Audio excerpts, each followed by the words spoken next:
भक्तों, यह वीडियो हर उस स्त्री और पुरुष के लिए है जिनका घर आज भी किसी तरह चल रहा है लेकिन शांति नहीं है। अगर आप सोचते हैं कि रिश्ते अपने आप ठीक हो जाएंगे तो ये वीडियो आपकी आंखें खोल देगा। कृपया इसे अंत तक जरूर देखिए, क्योंकि अंत में जो सत्य बताया जाएगा वह आपके पूरे पारिवारिक जीवन की दिशा बदल सकता है। और भक्तों, ऐसे जीवन बदल देने वाले सत्संग के लिए अभी हमारे चैनल को सब्सक्राइब कर लीजिए, क्योंकि यहाँ बात झगड़े की नहीं, समाधान की होती है। पति चाहे जैसा भी हो, अंधा हो, बहरा हो, शास्त्रों में कहा गया है कि पति का कभी अपमान नहीं करना चाहिए, पति का अनादर नहीं करना चाहिए। पति की सेवा करना स्त्री का कर्तव्य है। किस भावना से? भगवान की भावना से। एक पत्नी को भगवान को जानना चाहिए और अपने पति की सेवा करनी चाहिए। सपने में भी पति का अपमान नहीं करना चाहिए। किसी को भी अपने पति का अपमान नहीं करना चाहिए। पति पत्नी को थोड़ा समझदार होना चाहिए। समझदारी के बिना पारिवारिक वाहन नहीं चल सकता।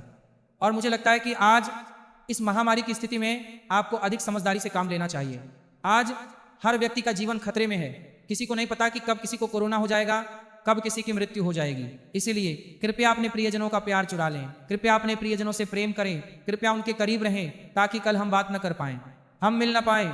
जीवन में विश्वास नहीं है, विश्वासहीन जीवन। आज बात सिर्फ कोरोना आने की नहीं है, बल्कि विश्वासहीन जीवन की है। विश्वासहीन ये जीवन पहले से ही मौजूद था। इस जीवन का विश्वास क्या है? ये किसी का सहारा नहीं देता। चलते चलते सांस रुक जाएगी, जलते जलते लौ बुझ जाएगी, जलते जलते सांस रुक जाएगी। इस जीवन में क्या भरोसा है? इसीलिए अगर कोई लड़ाई हो भी तो उसे भूल जाओ, प्यार से रहें, परिवार में तनाव पैदा न करें, बस प्यार जताएं। हाँ, और ढेर सारे प्यार के साथ अपने पति पत्नी, परिवार के सदस्यों, माता पिता से प्यार करो, अपने बच्चों से प्यार करो, अपने प्रियजनों से प्यार करो। समय कोई भी हो, पल कोई भी हो सकता है वो आपके जीवन का आखिरी पल हो। इसीलिए हमेशा प्यार बनाए रखें, आपस में झगड़ा न करें। आजकल पत्नियां आपस में झगड़ती हैं, उनमें ईर्ष्या की भावना बढ़ गई है, वे एक दूसरे से नाराज हो जाती हैं। आजकल झगड़े क्यों होते हैं? खासकर पति पत्नी में ये देखने को मिलते हैं। झगड़े का एकमात्र कारण यही है कि न तो पति और न ही पत्नी में धैर्य बचा है। पत्नी ने कुछ कहा, पति को बुरा लग गया, पति ने कुछ कहा, पत्नी को बुरा लगा। थोड़ा धैर्य रखो। इसीलिए भगवान कृष्ण ने शिशुपाल की 100 गालियां सुनी और 100 गालियों तक चुप रहे, कोई जवाब नहीं मिला। 100 गालियों तक वह चुप रहा। वजह क्या है? वजह सिर्फ यही है, ईश्वर कहते हैं कि ईश्वर होने के नाते मुझ में इन 100 गालियों को सुनने की शक्ति है। इसलिए मनुष्य होने के नाते 10-20 गालियों को सुने। जिस व्यक्ति में धैर्य होगा वो अपने परिवार का अच्छे से पालन पोषण कर पाएगा, और जिसके पास धैर्य नहीं होता उसका परिवार कभी नहीं चलता। आजकल लोग शादी कर लेते हैं, शादी से पहले वैवाहिक कोचिंग जरूर लें। अपने गुरुओं के पास जाओ, उनसे पूछो, गुरुजी आपका परिवार कैसे चलता है? गुरुजी आपको अपना अनुभव बताएंगे, वे आपको शास्त्रों में लिखी बातें बताएंगे। एक शिष्य गुरुजी के पास गया, गुरुजी मेरे पिता मुझसे शादी करने के लिए कह रहे हैं, आप बताइए मुझे शादी करनी चाहिए या नहीं, आप ही फैसला कीजिए। गुरुजी बैठे हुए थे और शिष्य पूछ रहा था क्या मुझे शादी करनी चाहिए या नहीं। तब गुरुजी ने अपनी पत्नी को पुकारा, हे सौभाग्यशाली, क्या तुम सुन रही हो? जी बताओ। 2 गिलास दूध लाओ और इसमें चीनी डालना अच्छा रहता है। चीनी पत्नी तो लाई, लेकिन चीनी की जगह उसने नमक डाल दिया। उसने नमक डाला। 2 गिलास दूध, 1 गिलास गुरुजी ने पी लिया और दूसरा गिलास उस व्यक्ति के हाथ में था जो पूछ रहा था क्या मुझे शादी करनी चाहिए या नहीं। जब उसने दूध पिया तो वो खट्टा था, उसने उसे थूक दिया। गुरुजी आप खट्टा दूध पी रहे हैं। गुरुजी ने कहा अगर तुम खट्टा दूध पीने की हिम्मत रखते हो तो शादी कर लो, मैं पी रहा हूं, तुम भी पी लो। उन्होंने कहा गुरुजी दूध नहीं पी रहे हैं। गुरुजी ने कहा मैं पीऊंगा। गुरुजी ने अपना दूध पी लिया। कुछ देर बाद गुरुजी ने कहा क्या तुम अपनी पत्नी की बात सुनते हो? एक दीपक जलाओ, हमें रामायण पढ़नी है। दोपहर 12 बजे बाबा जी आंगन में बैठे थे और कह रहे थे एक दीपक जलाओ, हमें रामायण पढ़नी है। तभी पत्नी ने दीपक जलाया और उसे ले आई। उसने उसे आंगन में रखा और उसकी रोशनी में रामायण पढ़ने लगी। सूर्य के प्रकाश के सामने दीपक का क्या महत्व था? वे तो पढ़ रहे थे। अब जो पूछ रहा था गुरुजी क्या मुझे विवाह करना चाहिए या नहीं, उसे समझ आ गया कि ये दोनों बूढ़े पागल हैं। वह जाने लगा। गुरुजी ने पूछा तुम कहाँ जा रहे हो? उसने कहा गुरुजी हम ये पूछने आए हैं कि क्या हमें विवाह करना चाहिए या नहीं, लेकिन आप हमें पागल लगे। गुरुजी ने कहा पुत्र हम पागल नहीं हैं, हम तुम्हारे प्रश्न का उत्तर दे रहे हैं। ये कैसा जवाब है? गुरुजी ने कहा सुनो, जब मैंने उसे दूध में चीनी डालने को कहा तो उसने क्या डाला? नमक। उसने गलती की। अगर मैं चाहता तो उसे डांट सकता था। क्यों? क्या वो अंधा हो गया है? क्या उसे नमक और चीनी का फर्क नहीं दिखता? उसने उसे खट्टा दूध पिला दिया। अगर मैं चाहता तो अपनी पत्नी को भी डांट सकता था। लेकिन बेटा देखो, मैंने अपनी पत्नी को नहीं डांटा, दूसरी बार मैंने उससे कहा कि एक दीपक जला कर लाए। इस बार तो वो मुझे डांट भी सकती थी। वह कह सकती थी तुम अंधे क्यों हो गए, क्या तुम्हारी आंखें खराब हो गई हैं, क्या तुम्हें दिखाई नहीं देता। जब मैंने गलती की तो उसने कोई जवाब नहीं दिया, और जब उसने गलती की तो मैंने कोई जवाब नहीं दिया। उसने मेरी गलतियों को सहन किया, मैंने उसकी गलतियों को सहन किया। बेटा, जब तुम में सहनशीलता आ जाए तब शादी करो, तुम्हारी शादी सफल होगी। और अगर आप में सहनशीलता नहीं है तो शादी मत कीजिए, क्योंकि रिश्तों में सहनशीलता आवश्यक है। आपको अपनी पत्नी को सहन करना होगा, आपको अपनी पत्नी को सहन करना होगा। कलयुग में आपकी पत्नी चाहे कितनी भी सफल क्यों ना हो, आपको उसकी बात सुननी ही होगी। और कलयुग में आपका पति चाहे कितना भी महान क्यों ना हो, आपको उसकी बात सुननी ही होगी। और अगर आप सुनने की आदत डाल लें और सुनने के बाद बातचीत पूरी कर लें तो वैवाहिक जीवन अच्छा है।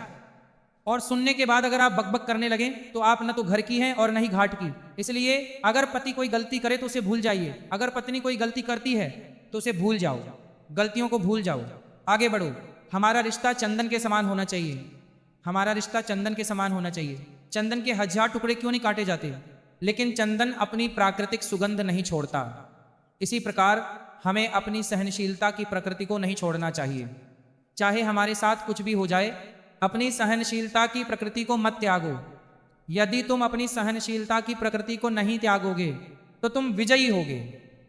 इसीलिए हमारे शास्त्रों में कहा गया है कि स्त्री का पति होना चाहिए और पुरुष की पत्नी होनी चाहिए। स्त्री के जीवन में केवल एक ही पुरुष होना चाहिए, केवल उसका पति। और पुरुष के जीवन में केवल एक ही स्त्री होनी चाहिए और वह उसकी पत्नी होनी चाहिए। यदि आप एक ही स्वरूप में हैं तो आप राम और सीता हैं, आप राधा और कृष्ण हैं, आप लक्ष्मी और नारायण हैं। और यदि तुम अपने पति से और अपनी पत्नी से अपना मन बदल लो तो तुम निश्चित रूप से सब कुछ खो दोगी। एक पत्नी बनो, एक पति बनो। तुम्हारा परिवार इतना पवित्र होगा कि भगवान भी तुम्हारे गर्भ से जन्म लेने के बारे में सोच सकते हैं। और अगर आपका चरित्र बिगड़ जाए, आपकी बुद्धि भ्रष्ट हो जाए तो पारिवारिक जीवन नरक बन जाता है। परिवार स्वर्ग है और पारिवारिक जीवन नरक। बहुत से लोग शादी करके बर्बाद हो जाते हैं और बहुत से लोग शादी के बाद अपना धैर्य खो देते हैं। बहुत से लोग असफल हो जाते हैं और बहुत से लोग सफल होते हैं। अब आपको देखना होगा कि आप अपना पारिवारिक जीवन कैसे चला रहे हैं। इसीलिए हर विषय में बुद्धिमत्ता आवश्यक है, पति पत्नी का सहयोग आवश्यक है। बुद्धि और सहयोग के बिना काम नहीं हो सकता। पति पत्नी दोनों मिलकर अपने पारिवारिक जीवन को सफल बनाएं और अपने माता पिता सास ससुर की सेवा करें। बहुत अच्छा। अपने पारिवारिक धर्म का पालन करो। सच्चा पारिवारिक जीवन क्या है? सच्चा पारिवारिक जीवन वह है जो पति पत्नी के बीच होता है और जिसमें ईश्वर का सबसे अधिक ध्यान रखा जाता है। आप दोनों बैठ जाइए, पति पत्नी भगवान का नाम जपें। बहू अपनी सास को माता, ससुर को पिता, पति को भगवान और पत्नी को भगवान समझो, समस्या का समाधान हो जाएगा। लेकिन समस्या यह है कि बहू अपनी सास को अपनी माँ नहीं मानती, बहू अपने ससुर को अपना पिता नहीं मानती और हमेशा घर में झंझट करती रहती है। हर घर में विवाद होता है, हर घर में झगड़े होते हैं और ये झगड़े सिर्फ बुद्धि की वजह से होते हैं। यहाँ दिमाग में थोड़ी बुद्धि की कमी है, इसीलिए विवाद होता है। यदि यहाँ थोड़ी सी भी बुद्धि हो और बहू का विकास हो तो काम अच्छा है, कहीं कोई बुराई नहीं है। कहीं ना कहीं से केवल बुद्धि की कमी है, केवल बुद्धि की कमी लड़की की शादी हो जाती है। शादी के बाद भी जो लड़की अपने पति के साथ रहती है, जो महिला अपने ससुराल में रहती है, वह अपने माता पिता से जुड़ी रहती है, वो अपनी माँ से जुड़ी रहती है, वो अपनी सास से जुड़ी रहती है। सारा दिन फोन पर बात करती रहती थी, सारा दिन फोन पर बात करती रहती थी। एक बहू अपनी माँ से बात कर रही थी, उसके पति ने उसे अपनी माँ से इतनी बात न करने के लिए कहा तो वह नाराज हो गई। उसने कहा मैं अपनी माँ से जितनी चाहूँ उतनी बात करूँगी, ये तो घर का काम है। प्रिय, तुम भी काम करो, तुम्हारी सास भी तुम्हारी माँ है। तुम्हारी सास आप खाना बना रहे हैं और अपनी माँ से बात कर रहे हैं, क्या ये ठीक लग रहा है? वो नाराज हो गई। उसने कहा मैं अपनी माँ के घर जा रही हूँ, मेरी माँ को कुछ मत बताना। वह चली गई। माँ सुनो, मैं तुमसे बात करती हूँ लेकिन तुम बोझ महसूस करती हो, आप मुझे बोलने नहीं देते। माँ ने कहा हाँ बेटा, यही मेरे साथ रहो, मुझसे बात करो, मत जाओ। मुझे लगा था कि दामाद बहुत अच्छा है लेकिन वह एक बुरा दामाद है, वह बहुत बुरा दामाद है। वह मुझे मेरी बेटी से बात भी नहीं करने देता, यहीं रहो। देखो दूरी बन गई थी। ये एक छोटी सी बात थी, इसमें कोई बड़ी बात नहीं थी। लोग छोटी छोटी बातों को मुद्दा बना देते हैं, वे तिल का ताड़ बना देते हैं और विवाद खड़ा कर देते हैं। दूरियां बन गई। दामाद को गुस्सा आ गया, अगर तुम अपने पिता के घर गए हो तो वापस मत आना, वह गुस्से में बोलेगा। उसने कहा माँ मेरे पति ये कह रहे हैं। ठीक है बेटा, एक काम करो, मैं एक वकील को बुलाऊंगा। सुनो वकील, मेरे दामाद ने यह कहा है, मैं उसे कभी माफ नहीं करूंगी। एक काम करो, तलाक का केस फाइल करो। तलाक के कागजात खो गए थे। यह एक छोटी सी बात थी, इसमें कोई बड़ी बात नहीं थी। माँ, मैं आपको क्या बताऊं, अगर कोई गुस्से में कुछ कह देता है तो लोग उसका बतंगड़ बना देते हैं। इंसान कभी अपनी गलती नहीं देखता, वह हमेशा दूसरों पर दोष मढ़ने की कोशिश करता है। आप गलत हैं। हर इंसान अपनी गलती मानता है और गलती को देखकर उसे स्वीकार कर लेता है, और अगर वह उसे स्वीकार कर लेता है और सुधार लेता है तो सारा विवाद समाप्त हो जाएगा। लेकिन वह स्वीकार नहीं करता, इसका कोई समाधान नहीं है। मनुष्य जीवन भर संघर्ष करता है और संघर्ष करते करते ही उसकी मृत्यु हो जाती है। एक छोटी सी बात पर तलाक हो गया, और जब तलाक हुआ तब माँ वहां थी। कुछ दिनों बाद माँ चली गई। अब ननदे ताने मारने लगी, वह अपने पति को पीटने लगी। वह अपने पति जैसा नहीं बन सकती थी। वो यहाँ लेटी हुई खाना खा रही है, चलो बर्तन धो लो। अब भाभी बर्तन धो रही है, वह झाड़ू लगा रही है, वह अपनी भाभी की साड़ी धो रही है। अब तुम भी इसे धो दो। तुम इसे सहन कर लेती, तुम पति की बातें भी सहन कर लेती। अगर तुमने चुपचाप दो बातें सुनी होती, अगर तुमने उन्हें समझा होता तो तुम्हें समझ आ जाता कि साड़ी धोना क्यों जरूरी है, साड़ी क्यों धोनी पड़ती है। यह बात याद रखना, जीवन में जो भी दुख मिलते हैं उनके लिए व्यक्ति स्वयं ही जिम्मेदार होता है। कहीं ना कहीं आपने कोई गलती की, आपको उस गलती का परिणाम भुगतना पड़ा। इसीलिए मैं कहता हूं, पानी पियो, अपने पैरों को स्थिर रखो और खुद को गुरु बनाओ। इसे जानो, इसे समझो, जो निर्णय तुम ले रहे हो क्या वह सही है, इससे क्या लाभ है। जीवन में हमेशा दो बातों का ध्यान रखना चाहिए। यदि आप ये काम करते हैं तो इसके क्या लाभ हैं और क्या हानियां, आपको दोनों के बारे में सोचना चाहिए। यदि लाभ अधिक हैं तो वह निर्णय लें, और यदि हानियां अधिक हैं तो वह निर्णय न लें। जीवन में हर सिक्के के दो पहलू होते हैं। आप जो भी निर्णय लें, अगर आप अपने पति को छोड़ने का निर्णय ले रही हैं तो इसके बारे में अच्छी तरह सोच लें, इससे क्या लाभ होगा, क्या हानि होगी। अभी आपने निर्णय ले लिया है, इसलिए 1 साल बाद आपको पछतावा करने की जरूरत नहीं है। एक लड़की सोच रही थी क्या उसे किसी लड़के के साथ भाग जाना चाहिए।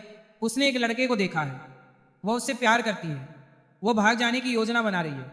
मैंने उससे कहा, बहन, भागने से पहले दोनों बातों पर सोच लो, इसका क्या लाभ है और क्या हानि। लाभ यह है कि तुम्हें तुम्हारा प्रिय व्यक्ति मिल जाएगा, लेकिन हानि यह है कि समाज तुम्हें कभी स्वीकार नहीं करेगा। समाज तुम्हें कभी स्वीकार नहीं करेगा, कोई भी तुम्हें सम्मान की नज़र से नहीं देखेगा। यह एक बड़ा नुकसान है। आपको जीवन भर अपमानित होना पड़ेगा। शादी के 10 साल बाद भी लोग यही कहेंगे, लड़की अपने माता पिता के घर से भाग गई है, उसका कोई सम्मान नहीं है। दोनों पहलुओं पर विचार करें। थोड़ी सी खुशी के लिए अगर आप बिना सोचे समझे अपनी जान जोखिम में डालते हैं तो आप इसे अज्ञानता ही मानेंगे। कबीरदास जी ने इसी विषय पर लिखा है कि मक्खी जो भी काम बिना सोचे समझे करती है उसे 100 बार पछतावा होता है और इससे काम बिगड़ जाता है, इससे हंसी आती है। इसीलिए जीवन में आप जो भी निर्णय लें उसे बिना सोचे समझे नहीं लेना चाहिए। 4 लोगों से पूछें, चारों की राय को समझें। जो लोग अच्छा कहते हैं, अगर ज़्यादा लोग अच्छा कहते हैं तो उसे करें, अगर ज़्यादा लोग मना करते हैं तो उसके बारे में सोचें। फिर अपने आत्मविश्वास को परखें, अपनी क्षमताओं को पहचानो। चाहे तुम इसे कर पाओ या ना कर पाओ, बाद में हंसने की कोई बात नहीं है। जीवन में हमेशा आगे बढ़ने का प्रयास करो, लेकिन आपको अपनी सफलता के प्रति 99% आश्वस्त रहने का प्रयास करना चाहिए। हमेशा अच्छे निर्णय लें, कभी भी रिश्ते तोड़ने का निर्णय न लें। चाहे आप अपनी पत्नी, पति, सास, ससुर से कितना भी झगड़ा करें, अपने मन से भी खूब संघर्ष करें, लेकिन शाम तक एक हो जाएं, यही बुद्धिमत्ता है। ये तो बुद्धिमत्ता है। और आजकल क्या होता है, अगर सास बहू में झगड़ा हो जाता है तो सास पड़ोसी के घर चली जाती है और वह रोते हुए कहती है, सुनो बहन, मैं बहुत दुखी हूँ। क्या हुआ? मेरी बहू ठीक नहीं है, भगवान मुझे चैन से जीने नहीं दे रहे। क्या हुआ? बहू ठीक नहीं है, वो मुझे बहुत परेशान करती है, वो मुझे खाने नहीं देती। अगर आप अपनी बहू के बारे में पड़ोसी से शिकायत करें तो क्या पड़ोसी को बताने से आपकी बहू सुधर जाएगी? अगर वह सुधर जाए तो पड़ोसी को बता दीजिए, अच्छा है, लेकिन ऐसा नहीं होता। शास्त्रों में कहा गया है कि बहू को अपने पड़ोसियों के साथ नहीं रोना चाहिए। पड़ोसी रोते हैं और सुनते हैं, और आपके जाने के बाद वे मुस्कुराते हुए आपको अपने घर की बातें बताते हैं। अपने घर के लिए मत रो, सुनो, किसी से कुछ मत बांटो, कोई किसी के दुख में शामिल नहीं होता। इसीलिए अपने घर को अपने तक ही सीमित रखो, किसी को बताने की जरूरत नहीं है। बहू पड़ोसी के घर भाग गई, मेरी सास ठीक नहीं है। बहू बिल्कुल तुम्हारी जैसी है, सास बिल्कुल तुम्हारी जैसी है। अपनी सास को वैसा बनाओ जैसा तुम उसे बनाना चाहते हो, उसे समझाओ, अच्छा काम करो। किसी को बताने का कोई फायदा नहीं है, बाद में लोग हंसेंगे। लोग अपने घर में चल रही गतिविधियों का आनंद लेते हैं। इस बात को समझें, लड़ाई न करें। भक्तों, रिश्ते ईश्वर का प्रसाद हैं, परीक्षा नहीं। जो इन्हें धैर्य, प्रेम और बुद्धि से निभा लेता है, उसका घर ही उसका स्वर्ग बन जाता है। अगर आज की बातों ने आपके मन को जरा सा भी सोचने पर मजबूर किया हो तो हमारे चैनल को अभी सब्सक्राइब कर लीजिए, क्योंकि यहाँ हम रिश्तों को तोड़ते नहीं, जीना सिखाते हैं। जय श्री राम।